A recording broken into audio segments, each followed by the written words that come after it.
Welcome to No Shame, episode 2 in the Limor powered studio here at SBG Dublin 24.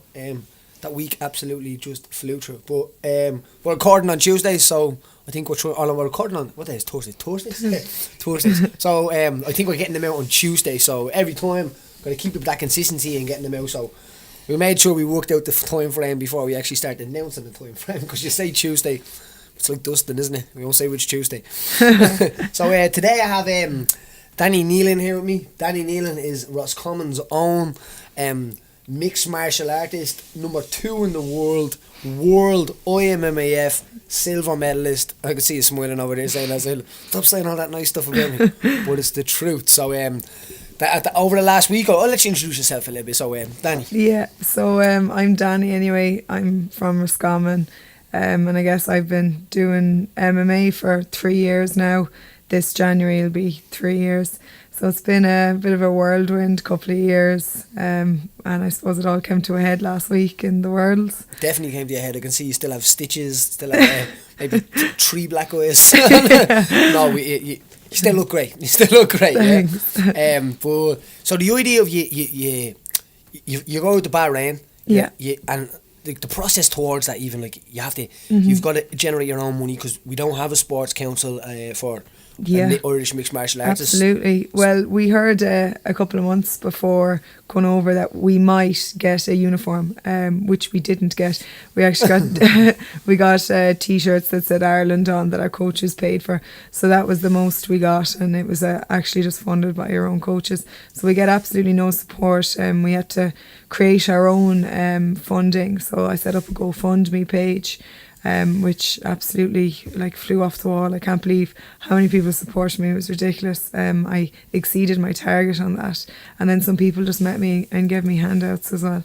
So I can't be more grateful for everyone that got me over there. You know, I'm glad I'm coming home with something when I think about the people that logged on and even put tenors and fivers in and stuff. Do you know? So, that's what I mean. Even tenors and fivers and that kind of stuff does matter. But the idea of, to me, a number 2 athlete in the world, I know for a fact that this was kickboxing or it was boxing or something like that, that you would be driving a car that was probably paid for the sports council. You would have definitely have your tracksuit and your gloves paid for. I wouldn't have been driving from work to here. Yeah, exactly, exactly. And we'll even go into that now in a minute. But the idea of that to me is crazy. You know, when I see all you guys I always try to throw something towards it and stuff like that as well. And I was I'm in no way flush either, you know what I mean? But I was kind of lucky to be able to make a little few quid out of MMA. Not everyone does, but even to be able to, when you're seeing the guys, to be able to try help them in any little way with it. But we shouldn't have to. Though I think there definitely should be a council towards, we are a fighting nation, the fighting Irish. We definitely should be getting sponsorships for martial arts. And definitely for the amateurs. You know, for the amateurs, 100%. The amateurs, we're not making anything, you know, we're going out weekend after weekend competing in tournaments. And, you know, there was, I think, a team of 15 of us that went out there last week, and all of us self-funded, representing Ireland, and, you know, we all put on a good show and did the best we could, and we came home with 2 medals. But imagine if there was a bit of money that went into us, you know, how far we could go. I think it is a bit unfair, and I suppose especially with Conor creating such massive revenue for the country, that maybe it's time for the Irish Council to recognise us as a sport and to support the amateurs. 100%. I think if you support the amateurs, the professionals will take a lot take care of themselves. And even in the professional game, there's not, people think there's mad money in it for. Yeah. They'd be shocked sometimes if they hear that some people were getting paid, but that's the way it works, isn't it, at the start? But I've been thinking the last few days, kind of like the evolution of the sport. It's kind of like the same way Ireland evolved, isn't it? Started off kind of barbaric, there was a few barbarians strolling around fighting each other. Then it kind of got a little bit more growth to it. Went to the halls, got a little bit more structure to it. That would have been, say, maybe us guys starting off, and then it rose up that little bit. Now, where I know there was a time where, say, in Ireland where clans would have been fighting, but there was a time in MMA where there was lots of politics, lots of rivalry, lots of back and forward on boards.ie with coaches and stuff like that. Now, them coaches still exist, but it's kind of like everyone's evolved and civilised a little bit. Now we're at a point where it's great to see you as meeting up as a team and seeing different coaches from different parts of the country in the corners of fighters. Yeah, supporting each other. Do you know what I'm saying? Representing our Where country. Before, it wasn't always like that. It was like to even see that like kind of civilization coming in MMA. This is definitely the time that it needs an injection for the Sports Council to be able to kind of do it. Because I know when you're looking at the other teams over there, they're all in Oh my God, if you've seen some of the tracksuits, oh God. in their singlets. Matching tracksuits, matching t-shirts. There was I think it was Team USA or something, and geez, they had a different tracksuit for every day. Jeez, you know, I would have had one as well then. They would have been finding their ways into my bag somehow. Yeah. USA t-shirt, don't say on. No, but like, that's what I mean. You can imagine like teams like that over there, like that, like have to. Yeah. They turn up and they have to be representing their country, and everyone is behind them, and they want them to represent them as a whole, full tracksuits and stuff like that. And absolutely, you know, and it's not a tracksuit that wins you a fight, but it's good to go over there and, you know, be proud of where you come from and wear that tracksuit with pride, you know. Like the Irish soccer team, ladies soccer team, like the Irish hockey team, all of these things. And I know when you get presented, like Shane here's played for Leinster, I know when he probably got presented his gear, I know when I did got presented my gear, that it means something, you know what I mean? You landed at a destination. There's no going back from when you receive, like, I remember when I got my UFC gear, it was like wow. You know I've made it. It's one of them, like, you Yeah. belong to something, you know? Yeah. So you went out to Bahrain. Mm-hmm. So you're in Bahrain as well, which is brings its challenges as well, I'm sure. What was that experience? Oh, it was so warm. Like, it was great. You know, I enjoyed the heat, definitely, but I suppose the first day it was just a bit mad, them picking us up in the airport and taking pictures of us, and God, you swear we're celebrities and we haven't even fought yet. It's different though, isn't it, over there? Like, yeah, they really take on fighters and they treat them so well. It's so different than arriving into an Irish airport. It really is. You know? I've been told that about like Japan. I've never got to go there as well. We've been told about Japan and stuff like that as well. Is that certain nations just bring fighters in and accept them as as superstars. No, and absolutely, the thing is that fighting to me is one of the most pinnacle of all sports. Like if you score in football, it's kind of like like fuck you, you know what I mean? Yeah. But in fighting, that's the ultimate. Like fuck you, like yeah, you know what I mean, in a way. And I think that even like I was at a thing last night for Joe.ie, and there was two kind of high level rugby player guys there as well, and they were saying to me, like, they were asking me lots of questions about fighting and about this, and I always get that kind of interest of other, even guys that are high level in their sports. Yeah. But they want to know what it's like, what we're doing, and they always want to delve a little bit into it, you know what I mean? I always encourage them, drop down for a wrestle, even though you're 140 kilo. I guess it's the most vulnerable you'll ever be. Exactly. I can't imagine another sport where you're more vulnerable than being locked in a cage, and it's you know. I know it's a team that's got you there and you've got coaches in your corner, but at the end of the day it's you in your head, and then there's someone across there that wants to take your head off. Oh no. And it's them in their head, and that's it. 3-1 fight. 100%, and it was something that John said to me. So me and you share the same coach as well. So which is we've trained together, we've sparred together. I've punched you, you've punched me. No one went to jail. A few times. Yeah, I'm sure you caught me as well. But the idea of even some people saying to me last night about pressure, like when you've done what you've done, when you've came through, like the result does matter, of course, because that's what you're going there for. Mm-hmm. But the experience and the position that you put your body into after going through something like that, like what can scare you after, as you said, standing across a cage with somebody else that wants to strangle you or knock you out, you know? I remember in my second fight over there against the Italian girl, I got caught in a guillotine, a standing guillotine. And I was comfortable. I said, you know, it's not on. I'm feeling fine. And all of a sudden, my arteries were getting clamped, and I started just getting woozy and started to go out. I went, oh God, I'm going home. I'm actually going home after all the work. I'm going to have to tap. And then I said to myself, oh no, don't tap. Just go to sleep. Don't tap, because, you know, you'll regret it down the line. And I didn't tap. I didn't go to sleep, and with the couple of seconds of fighting with my own mental battle, I pulled the 2 elbows off and I got out, and I came out of that fight just with so much strength, because I said, what can be worse than that? You know, you're getting woozy and you're standing, and the next thing you think is you're hitting the canvas asleep. But, you know, that didn't happen, but I faced that and said, that's not the worst thing in the world. So definitely, and the thing about that is that to other people, like, not to me that would be normal, like, but it's normal to hear someone say something like that, we would have done. But to other people outside this room in normal society, think you're mad. Yeah, they would be like what? Like, ring an ambulance, she's gonna, they think people when they're going out, they're gonna die and stuff like that. Like, like any reporters that we get to choke or like that, they panic because they think, I'm gonna die and stuff like that. But like, that feeling, if you go through that moment, there's nothing that can simulate that. You can't simulate that. No. You know, like, knowing that, like, when I'm going to go out and you're having that conversation with yourself, everything slows down. The whole room is still talking. You can nearly hear it. But you're just in this little zone having a conversation. I call it, like, in the darkness, you know? Like, it is in the darkness. There's nowhere else to call it. And I think if you can come out of that, you know, that's going to give you so much strength with everything. It's incredible. My moment of that, I remember, was I was fighting a guy named Richie Ivory.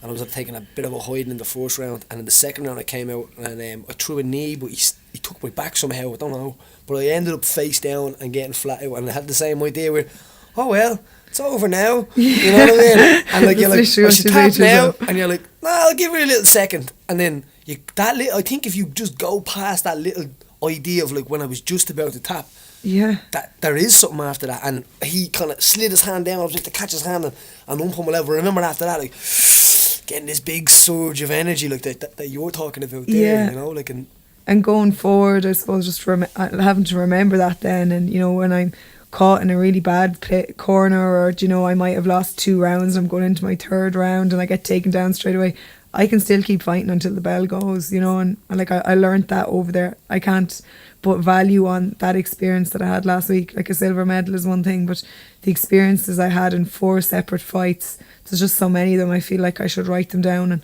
it's going to bring me so far forward in my future. You should definitely write them down, because writing them down is very easy to forget stuff, especially when something else comes along after your next fight. It's very easy to not feel like what, like, and even the wins, like, sometimes you don't dwell on them, you'll dwell on the loss, but you'll never look back on the good things that you've done in the wins, and the things that you could have fixed in the wins as well, you know. So over the week, so you land there. So you land on on the Sunday, was it? We landed on Sunday morning and got brought to the hotel, and there was a lot of kind of like just running around and trying to sort out rooms and stuff, and we actually had to weigh in that morning as well. So there was, you know, a bit of sweating done with everyone, with the time difference, and after flying we all had to have like a little sweat in the sauna and then weigh in, get into your hotel room and chill. And they brought us to an opening ceremony then, police escorted. So every day we were police escorted to and from the stadium, which was just mental. That's a crazy experience, isn't it? Oh God, they stopped like highways of traffic, like highways. Just no bother to them. They don't care. The police just drove across and stopped it. It's like stopping the M50. So it was. But anyway, we went to the opening ceremony and just massive promotion, like stuff that you wouldn't even imagine over here. You know, it's obviously all funded through the royal family over there. That's what Prince Khaled, I think it is. The Khaled, the KHK or something like that, is KHK, yeah. And it was just so over the top, and you know, it was a massive night on itself. So I guess we all went home that evening and got our matches, and you sit down, you take out the laptop, you look up your match, you have a quick look at them. You try not to get too fixated, but you pick holes in their game, you come up with a game, and then get to sleep, get up in the morning, get your weigh-in done, you know, get a bit of fuel into you, and on the bus, and off you go to the stadium. And it's literally Groundhog Day then, every day. So that's what some people get prepared for one fight and do that once and then fight and then it's over. But like, every single day, that has to be one of the most like grueling tournaments in the world. Not only because I won't say the first one's the easy one, but the first one's when you're full of juice, when, you know what I mean, when you're like, you still have it all in you, and you know that when the fight is over, that kind of like rolls off your shoulders, the stress is gone. I call it want, you know, like, I do say to people, don't fight too close together, because you want to build up your want as well, like, so when you've been out of the gym for a week and you come back and you're excited to get back in grappling and moving around, you know. Yeah, like, I guess I didn't let the wins, I didn't get high from the wins at all. Right. So I said, okay, I won that fight, that was good. And then I remember saying to myself, that was tough though, that was hard, and tomorrow is going to be tough as well. Every day is going to be tough, so keep your head now. You need to go home, get your match and look her up. So I gave myself like a little, you know, up and after the win and said, you know, well done, that was good, but tomorrow there's another 20% to be got. So I never fully felt like I was winning throughout, because there was another win to get. Do you know, all you've done is got through round one when you've won your first fight. 100%, You've no medal, not even a bronze in your pocket at that point. So you can't get high. And I really just kept myself level and said, now that's what work is. Now you have to work more. Next one, you got another 20% in you. And every day I just kept trying to find that bit more. Do you know what? Even the way you're talking about setting your mind up there, that's perfect. You're right there, because I was thinking, if I was in that situation, how would I set my mind up in a way? But 20% of the day is a good way of thinking of it. So you're kind of trying to get that full 20% every single day that you go out there. And like, even the idea of waking up and having to make, you make 115, isn't it? So I fought, it was 125. 125, but you because it can was day make off 115. weigh-ins. Yeah. So you're in the, you're not comfortable at 125, I'd say, either, but it's no, like, I had a little bit of weight to lose, for every fight. So what I'd do is I'd go home, I'd eat, and then we'd sweat. So I'd have a bath and I'd wrap up, and I was losing about 2 kg. So I was in the evening. Every day? Every day. People like, all the female are going to be clicking in now. 2 kg a day? How do I do that, girl? You know what I mean? But it's not advised, because when you say to people, like, you lose 2 kg, they don't care what the repercussions over it. They just think about the number, isn't it? That's all. But it's not a wise thing to do. No, 100% not. And I guess girls at work are always asking me, so I have my wedding coming up, or I have a wedding coming up. You know, this dehydration, and I keep telling them, no, it's definitely not a good road to go down. You'll have a terrible hangover on your wedding day, holding it together. Exactly. So no, it's not advised at all. I guess, like, I'm, quite a strong framed girl, and I really benefit from the day before weigh-ins. I can sweat quite a bit, and it doesn't affect me. So this was day off weigh-in, and to be honest, I shouldn't have really had that 2 kg to lose, but I was coming so close to the tournament. I said, right, I'm going to keep eating, I'm going to keep performing and feeling good in myself. Some people dropped down their calories just so that they would be underweight or on weight every day, but your mood is down, your performance is down, and you're weak. I was sweating every night with a full belly of food in me, and then I'd sweat to my 2 kgs, I'd go to sleep, and I'd wake up nearly underweight. I was a pound and a half underweight every morning. So you could have even like something to eat, something to drink. I was drinking walking down to the weigh-in. It was just doing that little sweat kept me knowing, like, gave me a good night's sleep, because I said, right, I've done my little sweat now, I'm definitely making weight tomorrow, and I wasn't hungry, wasn't weak, nothing like that. And you need your sleep. Like sometimes when I have nothing to do, I sleep, like sleep is like a pastime to me as well, so you need sleep, but there's nothing worse than being hungry and not being able to sleep like that. And then boys know how to put a spread on, Danny, don't they? Yeah, oh my God. Now, apart from, there's no bacon, of course, there's no bacon. No. I remember freaking out because I was in Jordan with Brian Moore, and it was kind of I don't know if it's the same guys that run it, but same kind of situation where they just literally invest into MMA, and they are mad about it.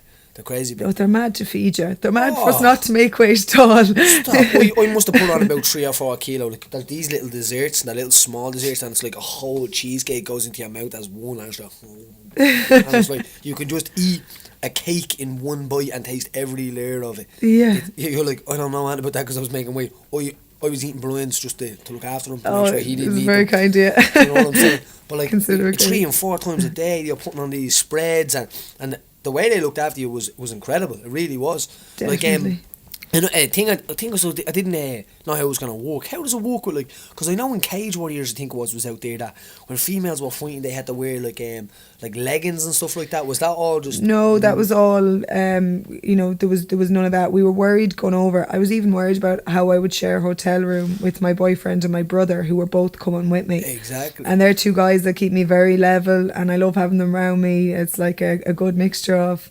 humour and seriousness and fight talk. Yeah. So I was, really the week before, that was one thing that was playing on my mind is, God, what if we get there and they're like, where's your marriage cert?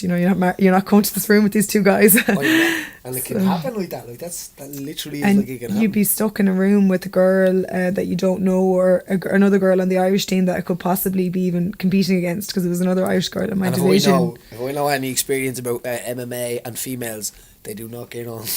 No. It's not like lads. It's like it can be hostile. Definitely, like there's just more of a tension, I think, between women, and I think we really go at it when we fight each other as well. Do you know? I know. There's, I don't know what it is. I see two men standing in front of each other, and they're taking their time, like finding their range. Women don't find their range. It's they just run at you straight in, no messing. It's straight down the middle. Like even since the female divisions have came about, they have like.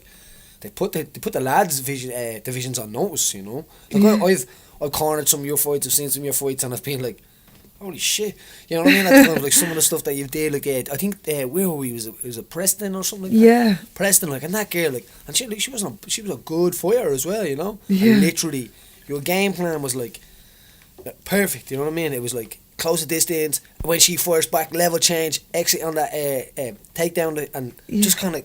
Like MMA perfection it was, you know what I mean? It was really cool, but like you see lads that still can't get the idea of not standing in the pocket and banging, you know what I mean, if they must, you know what I mean? But I don't know, I'll go out on a limb here, I'll say I think girls figure MMA out a lot quicker. I even say it to some of the girls that I teach that they think about it as a problem more than a like flexing muscles kind of situation sometimes at the start. I think lads takes a little while to get over that idea of getting choked out and the ego of it and stuff like that, where girls literally like, I know Chelsea, my girlfriend, is like OCD with stuff, so I think girls are kind of OCD with MMA. I think girls, when they go into fight, their plan is to finish as well. Like, I haven't fought a girl that's stood back unless like I'm giving her a hiding and she's standing back because she doesn't think she can win. But if they think they're still in it and they can win, I feel like they're always trying to finish. Even when I was over there, I was like, these just don't stop. Like, whereas I don't know, is that the same for the guys? But girls have one thing in their head. If they'll know what you are, so this girl's a striker or a wrestler or whatever, they're going to do the opposite of what you are, and then they're going to try and finish you at that. And that's how I kind of feel my fights have gone anyway in the past. Keeps you on your toes and keeps you working throughout the fight. If they're trying to kill you for the whole lot of the fight, that you definitely keep you on your toes. But I know what you mean, where some guys will kind of move around for a little bit and feel each other up. You're dead right. Girls are straight out at it's like out of a rocket, you know what I mean? In the middle, and they just go for it. So you've won 3 fights. Yeah. So you've got your 3 fights. Won 3 fights. You're sitting in Bahrain in your hotel. Well, it didn't just quite go like that, unfortunately. So what happened in the semis was I clashed heads with the Finland girl. So it was just accidental. I think it happened in the 3rd round or end of the 2nd or something.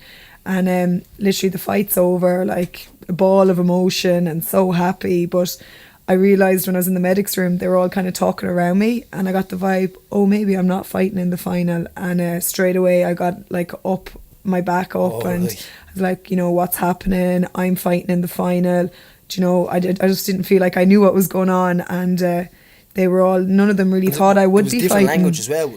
Yeah, but even between like John and like Dan Healy was over there. Dan was there as well. They were just they didn't know whether I'd be going ahead or not. So I just said, what can you do that makes sure I fight? So don't touch me until I know I'm fighting. And whatever it is, it's so I fight on Saturday. Nothing else matters.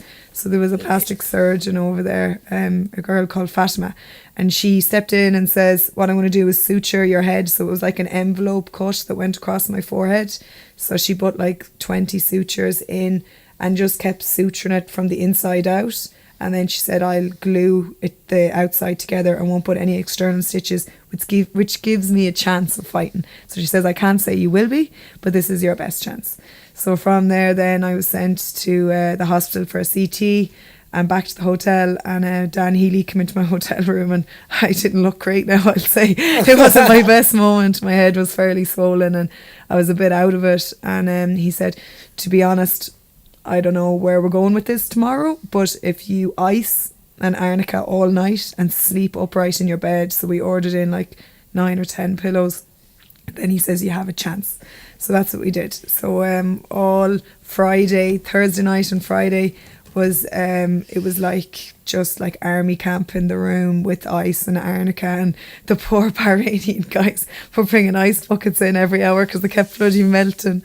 Because the heat. Because the heat, yeah. So we had to have the room. A handstand in a bucket full of ice. Oh, they kept coming in and, are you okay? You okay? You know, they were so nice. And it seems so crazy for them to see. Oh, like, and they didn't even realise I was going fighting Saturday. If they saying, found that out, they would have lost it, I'd say. Like, I'd say even for a female though, to be the kind of like not like in that side of the world, it's a little tiny bit different. You know what I mean? So to definitely see a female walking in after winning would have been 2 fights at that time, 3, another fight, a hole in her head, doing handstands and bucketfuls of ice to keep my head edged down. That's it. And of course 2 fellas in my room as well. That's what I said, 2 fellas in your room. They're like, you can imagine what they're going back into, like wherever they live down the road, saying you could. I'd love to hear that conversation. That's a podcast we need to do. And just record that. Absolutely. Because you can imagine what these guys are saying, because this is so alien to them. It would be where, like, not too long ago, girls wouldn't have been driving cars and stuff like that over the side of the world, and now these guys are like, oh my god, this girl would bash me. I know. And you know what, I have to say, they were so respectful and like admirable, you know. They never treated us different, any of the female fighters, and the more marks I had on my face, I think the more admirable they were towards me, you know? I think that's the art. I have nothing but good things to say about that part of the world when I was over there. My experience of it was, as I said, respect and stuff like that was amazing. So you wake up. Yeah. Was it Friday or Saturday the morning? Anyway, this day. Sorry, is there a day in between? Yeah. So that Friday was like rehab day, but oh god. So I had my dinner Friday evening, and I'd been on bed rest most of the day. I actually ate probably half of what I'd been eating during the week, because I knew I wasn't fighting that day. Got on the scales. Massive weight gain, just retaining fluid, and your body, your face as well. Flush itself like. Well, I don't know. My whole body was just so puffy. I was just so fluidy, and I don't know, was it from having the day in the bed or what it was, but anyway, got on the scales and I got an awful land. So I had 5 kilo to lose until I weighed in the next morning. 5 kilo with this as well. 5 kilo with not even passing the medical at this point. So I just seen it and I was like, right, I'm not going to lose it. No point, getting upset. Just get it done. So we got it done that night and the next morning, and got down to the medical. My face was so much better the next day. And they passed me correctly. It wasn't that they let me on or anything, I got my face down. And they never would. They probably give you a more critical. Absolutely. They said they had to like double up on the glue when I got there, and that they'd be watching me very closely. Like, I knew that the fight was going to be stopped fairly quick if it was reopened in it. So anyway, all that happened and got refueled and got to the final. And look, it was a bit of a rough day on Friday. Before you even start on the final, through all of this, you're getting no payoff, no sports council. No. There's no sponsor paying you a wage. No, I had to buy my own arnica. Buy your own arnica. That's as I said, this is the reason why this podcast came about. I want people don't understand that kind of side of it. That is and I guess grueling. I guess I don't want people to turn that round and either say, well, your head was split open because you're doing a terrible sport. It was split open because of a clash of heads that can happen in boxing or in any sport. Rugby, anything, so football. It was really any of this that's on my face now. It was a total accidental clash of heads, so. Even your face would be a good example of how little damage that is. You have 4 fights on your face. Do you hear what I'm saying? In the space of a week, so not that you don't look that bad. Say that, my mum would be like, you shouldn't have said that to that girl. But the idea the clash of heads, if you take away that, stitch, you wouldn't even probably know. No, and there's nothing wrong with me anywhere else as well. So your knees and your elbows and everything's all perfect. So you're so you went through that absolute hell up the hill to get back to. Just to get back in there. You're putting yourself back together to get broke up again. It's a great life. So you're on that morning, you've made the weight, you've made the medical, you feel like this is going to close, and got to the stadium, and there was lots of delays that day, but I felt very settled. I felt ready. There's no excuses, there's no hard luck story. I really psyched myself up and said, everything you've done up until now, you need to work these 9 minutes. Everything behind me doesn't matter. So the hours in the gym and, everyone telling me I'm this, that and the other, none of that actually matters. All that matters are these 9 minutes, and that I work to my absolute all. And whatever the result is, I want to come away from there and say, there was nothing left. That's all I can do. So that kept me really settled, kind of walking around and waiting to go out there. There was definitely demons in my head as well. Oh, of course. There's there's a good Danny on my right shoulder, and there's this little gremlin on my left shoulder that tells me, you're not good enough, you're not able, you're this, you're that. And she's flat out all day convinced me I'm not going in that cage. And this other one is countering her all day long to get me to the point of go, you know. And you know what the thing is, that's on everybody's shoulder, I think, in every situation. But a lot of people refuse to not listen to it. They literally listen to it all day, and the other thing on the other shoulder has no voice. Yeah. But I think the more you give the left one on the shoulder a voice, the quieter the other one gets, because you get encouragement and that one grows. And I do say that kind of as an analogy when telling anybody like how that works, because they're like, oh, you must be fearless, and you're not fearless. No. You just refuse to be overtaken by fear. Yeah. What I'm saying? So you're standing at the door, the devil's on this shoulder, the other one's on this shoulder, and you're looking out. There's a gold medal out there. You've had to gone through all of this to get there. Like that has to be amazing, especially when you're walking out with that Irish flag. Like there's it feels so good. Like the wind flying through your fingers, and you're kind of invincible at that moment. I guess I just felt like it was just me. I was like, you got yourself here yourself, and now it's just you. And I like that it's just me that goes in, and the door is closed, and I'm at my most vulnerable and my rawest, and it's only me and this Brazilian one that wants to take my head off. But it's a surreal moment. It's like, it's so internal, and everything around you is just, they're just there to see you, really. You know, there's no pressure from all of that. They want to see a scrap at the end of the day. It's just kind of, it's very internal. And anybody moment that truly loves you, I think, in the fight game, they want, like, there'll always be them few people that hang around the bush, if you must, and like they want to secretly see you lose. Yeah. Like people say, oh, they do it for them, and all. I always used to do it for the guys that actually wanted me to do really, really well, and they didn't really mind whether I won or I lost. Yeah. I think that can be a freedom in itself, you know what I mean? But there is always them people that want to see you lose and stuff like that. Does that which would motivate you? I'm the same as you, and I think being that other person is one of your biggest demises as a fighter. And like, I'm not that experienced in the fight game, but I just, from watching other fighters around the gym and around different gyms, the fighters that are motivated by the haters, I think it's the wrong motivation. If you're going in there to prove Johnny down the road wrong, why are you doing it? Why are you putting your body on the line for that? You have to go in for you as a whole, and then for this mountain of people behind you that want you to do well. But they're not a pressure, because, you know, they're proud of you no matter what you do. But I think if that's why you're going in there, that's when you're going to put on your best performance. Because if you're motivated by them haters, when the going gets tough, the first thing that's going to come into your head is Johnny down the road again. You know, it's like I call it like fuel sources. There's certain fuel sources that you can choose. Like some people choose their children, some people choose like their legacy. Some people choose just they're just happy to fight. But then some people fight because, oh, I want to be seen as a fighter, and there's certain fuel sources that I think if you went to a pump and you're an MMA fighter and you can look at these different fuel sources to use to get you through. Yeah. Some people pick some of the stupidest, worst fuel sources out there. That literally, the minute you hit a hard bend, it's going to stop. The car's going to stop. You won't keep going. You have to pick something that's like, that literally what makes you there. You're sitting there doing this for absolutely nothing. But nothing but pride, nothing but like to prove to yourself. And we'll go into actually how you got here, which is a fascinating story as well, because most people will sit in their houses and they'll say, oh, I'd love to do that, and then they just turn around and don't do nothing. Yeah. Where like you're actually one of them people sitting there now that has done something incredible over the last few years. And this is the end of the story. We'll fly back to the start about how this all act, because to most people that would listen to this would probably think, like me and you having a conversation here, that you're doing this since you're 5 years of age and stuff like that, you know. So you're in your gate, you're in your corner, they're in their corner, and this is always used to the moment where I used to go like, ooh, like it's fun now. It's kind of laughy now, giddy kind of, and the referee goes, "Are you ready? Are you ready?" Yeah. And then as you start walking into that middle of the cage, it's kind of you're a normal person, and then after the first exchange, it's like blank. You're kind of sucked into this like. Yeah.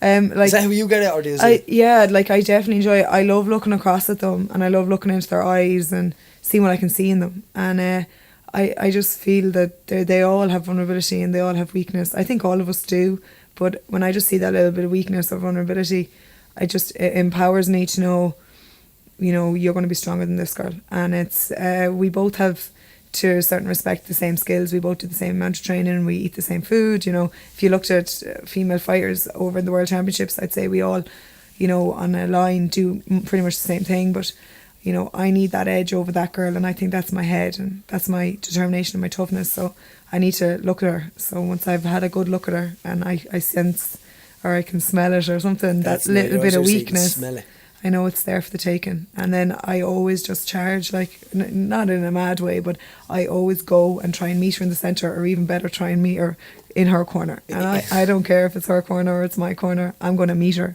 Definitely. You kind of remind me of like kind of like a Blaine O'Driscoll kind of style, you know, like I think the two of you are similar in that way of where you're motivated to like hit the other person first or something like that, you know. Yeah, Blaine is definitely one of my biggest inspirations in the gym. If I could have his style, like I look up to him so much. It's ridiculous amount. Yeah, and you know what, and he's a great person as well, which is he's a good guy as well, you know. And I mean? Both of us came from you as well, and started in the, you know, foundation MMA classes with you. Midget, I think it was team midget, yeah. And it's mad how time's moving on like that, because even a lot of people like Richie Smullen would have hung around that little group as well, like, and then he grew into an ogre.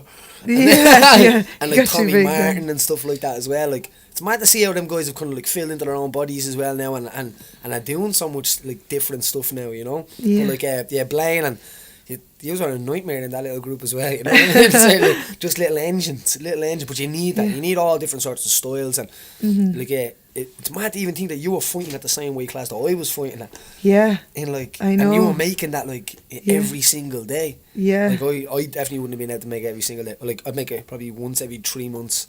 And like 57 was hard, but like cutting 5 kilo in a day and then going and fighting. Yeah, well look, as I said before, injuries, weight cut, nothing. No excuse. The minute it's go time, you go, and the adrenaline gets you through. I guess the fight didn't obviously go to plan, and I got a silver medal. But looking back now, at the time I was very upset, and I was like, I did this wrong, I did that wrong, and it was all the little nitty gritty things immediately after the fight that I was, you know, really hard on myself about. But looking back now, I think I was the best possible fighter I could be on that day, on that given day. It wasn't the best I've ever fought, and I think if I had her fresh, it'd be different. But she also had a tournament as well. Yeah, and you have to always put that in. But the thing is, this is so it's amateur now. So the idea is that, like, obviously you'll probably want to turn professional down the road sometimes. Yeah, this is not some announcement that you, like, no. Professional down the road. But the idea of having like a starting, like I think you will be more entitled to have a really good sponsor starting to turn professional, making that decision with them as well, making plans on the idea of what you're going to do, and that would be like, you deserve that. You deserve more than that, because like a good company to come on board and take somebody like yourself would be fortunate, because as you said, so 3 years ago you weren't a mixed martial artist. No, I had I didn't never even heard of it. And to give you like a quick summary of how it happened was where were you 3 years ago? Tell us. 3 years ago I was working in the horse racing industry. Okay, and you were doing steeple chasing, wasn't it? Yeah. And that's incredible itself as well. It was a bit mad. I rode in a couple of races, and I was working in the industry, and I had my own horse at the time, and I was riding him as well. And I was doing okay, like I was doing well enough at it, but I just felt stale, and it wasn't, you know, for me anymore. I'd done, since I was 4, I rode horses, and all that was in me was horses. I suppose I was always really competitive and determined, and always wanted to push myself to the limit, and I felt I'd gone as far as I could go in horse racing. So I was finishing my degree in 2015, and that January I swiped a guy on Tinder that was a fighter.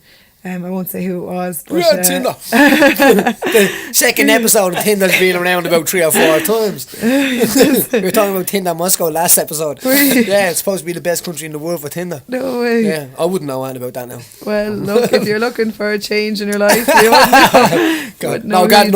Tinder is great. Nothing wrong with Tinder. We need to get Tinder as a sponsor on this show. Does Tinder want to sponsor me? This is a great story. This is a great story for Tinder, yeah. So swiped this guy, and he was a fighter. And Al, isn't it?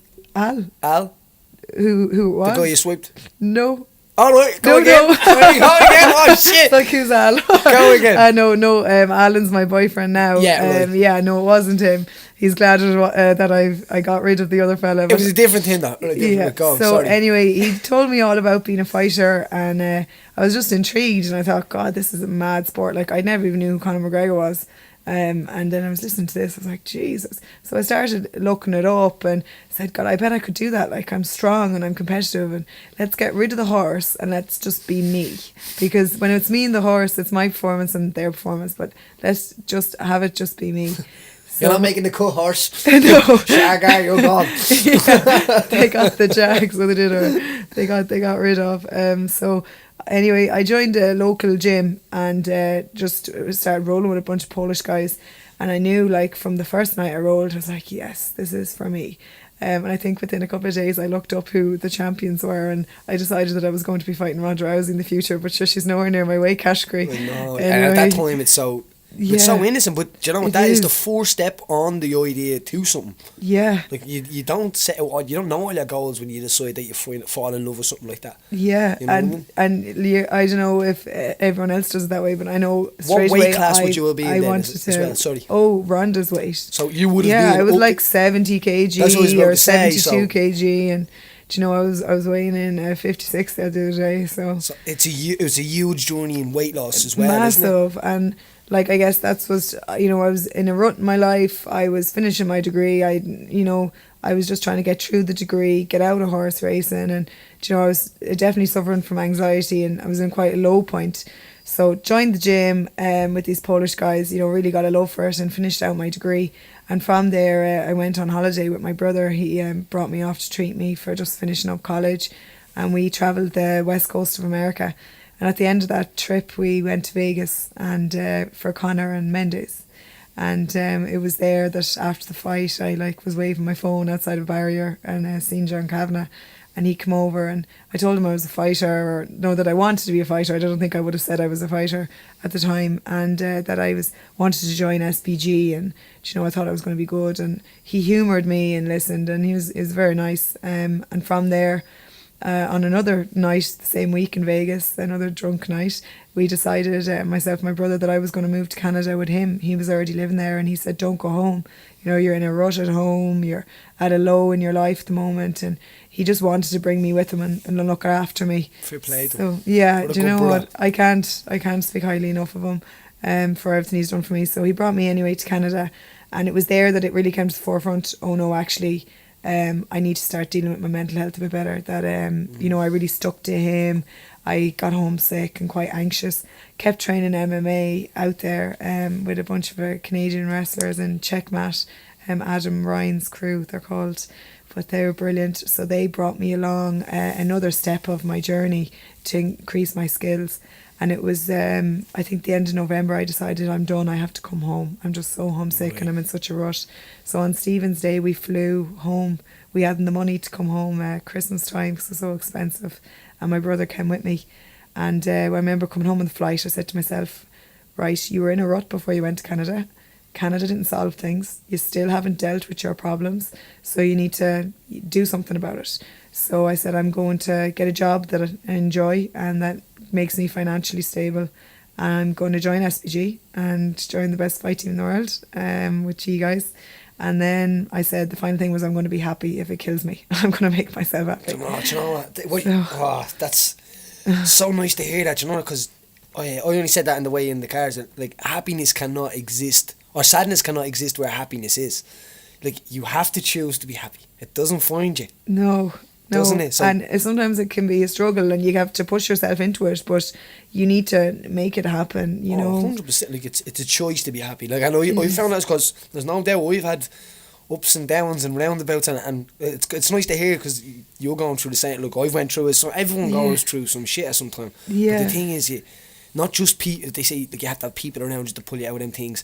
I think a very important thing is when you pulling yourself out of them things as well. Definitely. Like, my brother and mother couldn't have tried to will me out of it more if they tried. Exactly. And it actually makes it worse. Yeah. Sometimes. You kind of, sometimes you can shell up a bit more and you can say, oh, you know, tell them things are going good now just so they leave you off, you know. Yeah, I know. You know, but and now you sit here 3 years later, so, and I remember noticing you when you first came in the door, and I was always like that on the team down there, was like, someone comes in the door, and I always made sure that they felt very welcome, and especially You were if they were a little bit smaller. the first person that introduced yourself to me in SPG, and I never forget it. You know, there's probably about 20 of people like that, because as I said, like when they came in the door, I always felt really responsible to make them feel welcome, especially if they were my size and they were in my little group and stuff like that. I won't say my little group, but the group of guys that we used to train with, because we had a really strong bond and connection in that little team there, like. And you've guys like Dylan Tuca part of that, and but all these guys, they said they grew body wise, they went in different ways, they went to different things, but there was always that little kind of like nesting pot, if you must, you know. It was a good little place to kind of start growing and then filter which way you were going. But I remember when you came in, you were tough as nails. Like I remember a few times having to strangle you properly. Make sure, like, if you put your head there, I'm going to strangle you again in the nicest way possible. No, but like the idea of when you came in, like even everything you're at the saying there's so much more in there than just being a martial artist and being an MMA fighter. That's a real story about life and being down and trying to find something to get yourself back up. And it's not always the thing of jumping to, I'm going to be a UFC fighter. But to say that you said that, like, and literally that's what your goal is. Now you sit here, you're number 2 in the world. You're a silver medalist in an amateur sport. That's that's incredible, Danny. It really is incredible. Thanks. Now I have to ask you a no shame question. Okay. So we ask a no shame question. No one will judge it in the whole world. If they do, no one speaks to them again. It's the rule. Okay. So oh God, I'm getting nervous.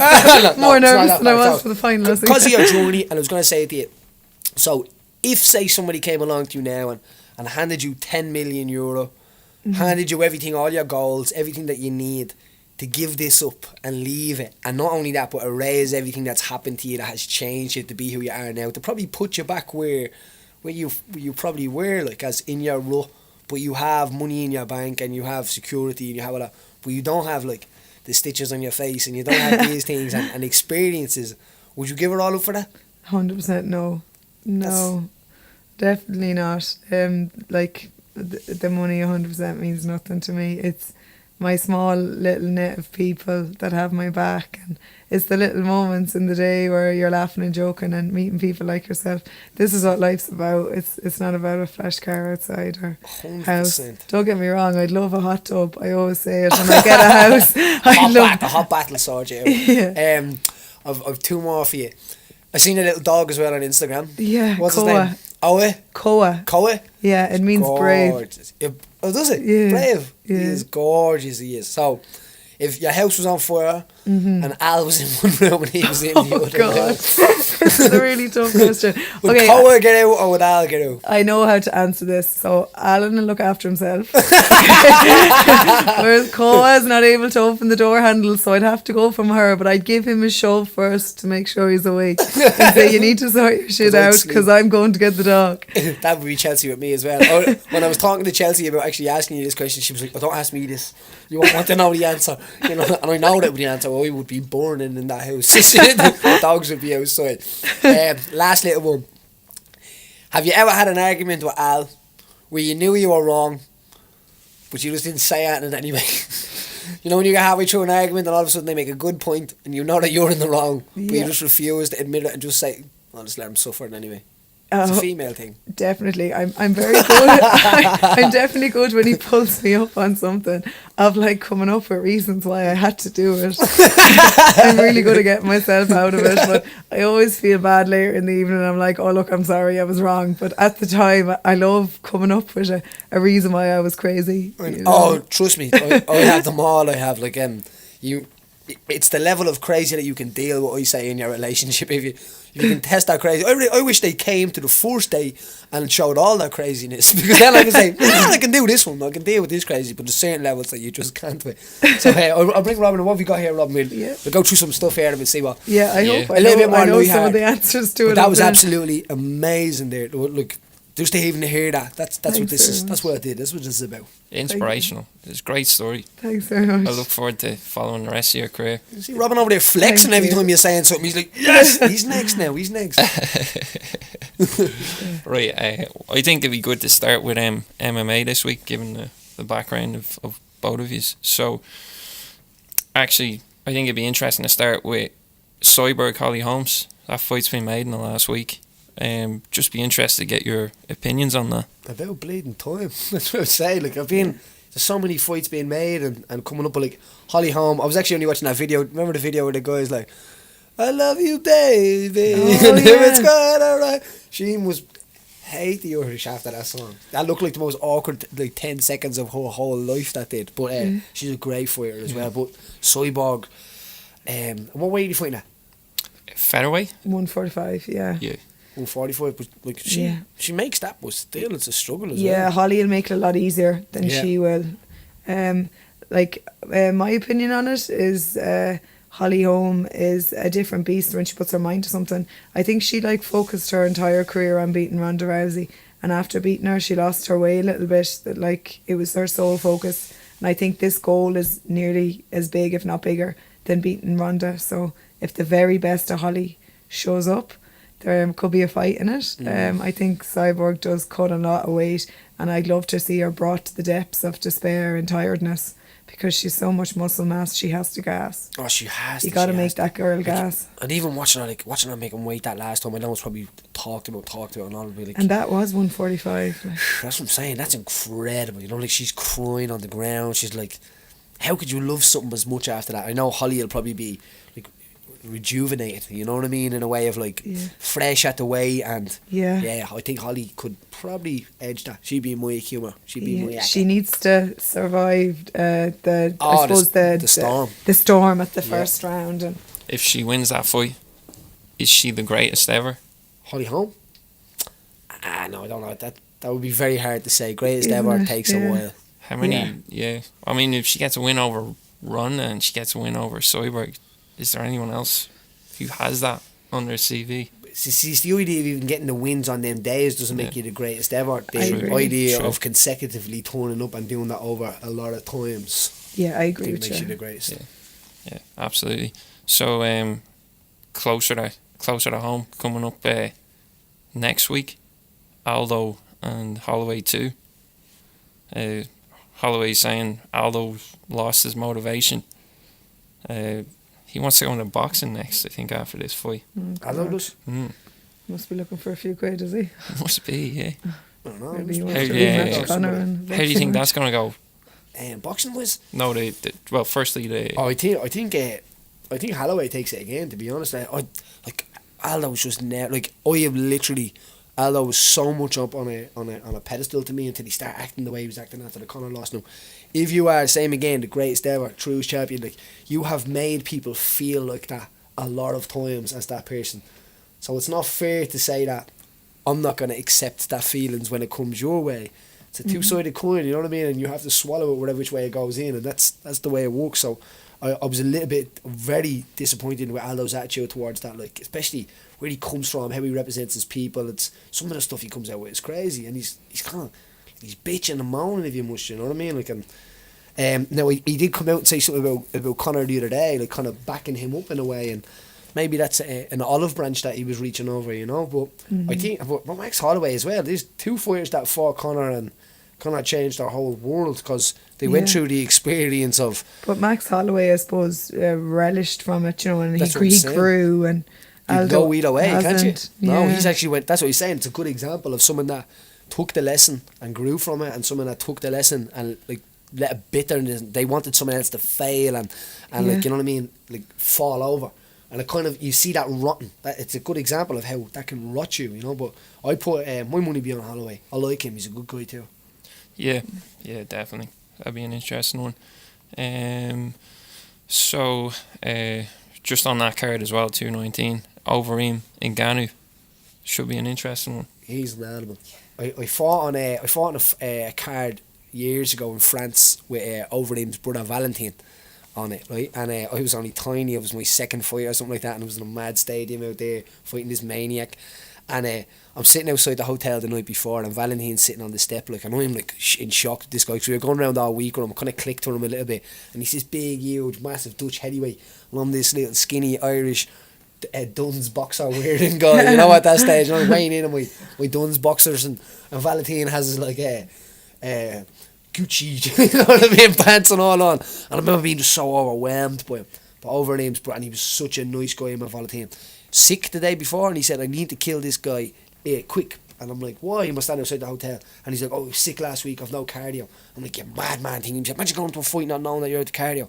Goes out, 10 seconds, head kick, drops the guy. No Said to way. him, drops the guy. And he's like, you said that to me. He's like, I told you. I mean, gets handed a big, huge envelope full of cash getting into a van, slides the door over, drives off like the ATM.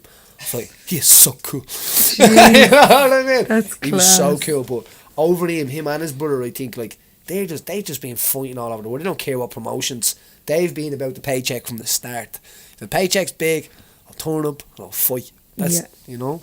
So, over him. Yeah. I'd watch him fight anybody. I'd watch him fight a bear, I would. How many pay-per-views that'll get? Oh, yeah. We'll just take one current event, will we? And then we'll wrap it up. Let's go. Okay, so I've got a choice here. I think I'm going to go with, on this week, 1963, JFK was assassinated. Oh, really? Yeah, and this was the year where all the facts came out. And there was a story out this week that they were saying one of the causes as to why he died was because he was wearing a brace to support his back. Because he was plagued by all sorts of back problems. Oh, really? Me personally, I think it was the bullets that did it. But you wouldn't know. Because they said How would the brace have the happened? first bullet hit him in the neck. And because the brace, he was essentially wearing a corset. And because it's so tight, he couldn't bend down. It could move him out of the way. So he was still upright, and they say that the second bullet got him straight in the head.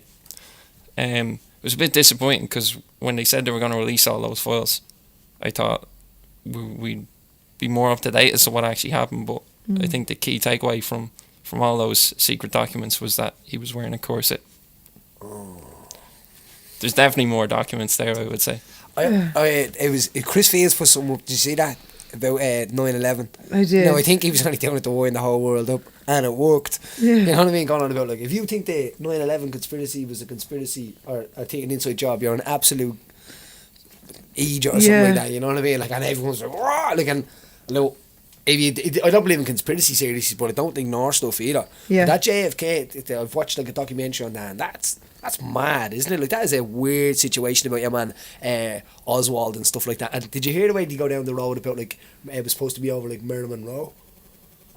Yeah, that he was supposed to be sleeping with Marilyn Monroe, and his brother was supposed to be at the same time or something like that, and it was going to come out at that time, and that's why they organised him to be assassinated. And then when somebody, your man Harvey Oswald, was going to tell all about this, that they killed him too. No So they way. killed him right after when he's coming out of the courtroom or something like that, wasn't it? Yeah, that was right, yeah. So they killed the assassin that assassinated the guy that they wanted assassinated, effectively, and it was all over a board. Yeah. It's the same problems in this day and age, isn't it? Right now, yeah. Yeah. So Women insane. causing wars. Just on that, I seen you put up a tweet this week. You were giving a talk to some kids, and you were saying how it was like going back in time, talking to yourself. That's incredible. If you could go back in time to this week in history, and it was to go back to Dallas, how would you stop the assassination, or would you? What would you do if you were there on that day? Duck! What? Subtitles. I was on an Irish programme last night. That's how bad. They subtitled me. Again. No way. In Ireland. Yeah. So they probably wouldn't even understand what I was saying. It wouldn't matter what I was saying. What's that foreign lad over there screaming? That's what they'd be saying. Good question though. What could you do? I don't know. But what information do you know? But you're like a ninja. What information do you know? You're a ninja. Yeah, but what do So you know? Are you standing there and you know someone's going to shoot someone? Do you know where he is? Do you know? Do you get what I mean? You've got to. You can't. If I was just standing there and it was. Yeah. I didn't know anything. So say like the. Harvey Oswald in the chokehold. Yeah. I mean, if I knew he was in the room and stuff like that, and he's going to kill the president, but like. Say the time machine is like a transatlantic flight, so you're 6 hours. right. You're 6 hours on a time machine, and you've got Wi-Fi. You've got really good Wi-Fi, and you don't get charged any rates for it. So you can look up all the information you need to know in those 6 hours. So when you get there, you're like, right, I'm briefed. I know what I have to do. So you pretty much would be up to speed on all the files are there that are released. With the Americans, my guess is that you would be reading a story about me being assassinated after that. Yeah. Because that's usually how the cycle happens. Don't get involved in this shit, Irish boy. You know what I mean? That's probably what would happen. Because, as I said, we believe in all that. Like, if the government over there wants you whacked, you'll probably get whacked. You know, so I'll probably stay out, to be honest, Robin. Nothing to see here. You know what I mean? This is internal affairs. Yeah. And finally this week, Bohemian Rhapsody 1975 released in the charts, 9 weeks at number 1. What a chill. I reckon it's the greatest ever tune to sing in a car. Driving up the motorway, Wayne's or at a World. wedding, a drunken wedding when that comes on. Your uncle, like 60, hasn't moved on night moaning about everything. That comes on, he's like, he's up on that dance floor, he is wrecking the place. Yeah, great tune. But that's another amazing person. Do you know what I'd love to be able to do? I'd love to be able to do podcasts with dead people. That would be class. We could get a Freddie Mercury hologram in here, I'm sure. You know what I mean? Probably in the They're future. doing them all now. Who knows? That'd be lovely. Yeah. AI. Artificial intelligence. You know, but like that would be. When you do podcasts with dead people, Yeah. I see dead people. Yeah. I hear dead people. That's what it would be. There'd be a lot of money in that. So much wisdom Yeah. dead, isn't there? Oh, stop! So much wisdom. More wisdom has died that's on the earth. I think. You know what I mean? So, Yeah. And that concludes my roundup for this week. Do you Back mind to you, Well, Pat. if I just jump in there? I didn't mention my sponsor. Oh, sure, yeah. I 100%. just want to say a massive thanks to the Nationwide Data Collection. So Jared O'Regan and Paul Murray, they run that. So they're one of my current sponsors at the moment, and I'm definitely looking for more people to jump on board as well. So you can get me at Instagram or Facebook under Danni Neilan. If you want to get in contact with me, the plan would definitely be to turn pro by this time next year. So I'd love if someone got in contact with me between now and then and join the journey. absolute fair balls to them lads and them getting on board, doing something that the government should be doing, the sporting body should be doing, you know what I mean? So them initiative, just ordinary people taking it out a thing to do. But look at the person that they're backing, you know? They're backing somebody that's a normal Joe in a way, you know? That's one of us, that's somebody that can go out and make that decision and do it now, today. You know, I know for a fact that if I was backing somebody like that, especially you're not jumping in when it's all done, they're already on board, you know what I mean? So fair play to them guys. If I was them, I would dig deeper and I'd make sure to secure you until on a sort of a contract, you know what I mean? Because you know yourself, it's not easy as a fighter. People think you're making loads of money, but it's not easy, you know. No, it really isn't. But fair balls to you guys. Yeah, thanks. So much. Oh yeah, so the TKO part of the show. So on Limor here. So this part is only available on the Limor app. So if you can catch it out, it's kind of the aftermath of the show. If you download the Limor app, you'll be able to listen to the podcasts on the go. You'll be able to record your own podcasts on the go. And not only that, you'll be able to ask me questions in your own voice. What you want to hear next week? What's going on? We might have a really, really, really good guest. Is a pad man to one of the best hands in striking in the game. He's going to be in here next week and we're going to ask him some questions and go through some crazy stories that nobody's probably ever heard before. So if you know who the guy is, if you ask us the questions in the comments, I'll play your comment on the show. You can hear yourself having you can have a cringy moment at your own voice, as everybody does, but it goes away after a while. And we'll answer your question. So make sure you send them in, yeah?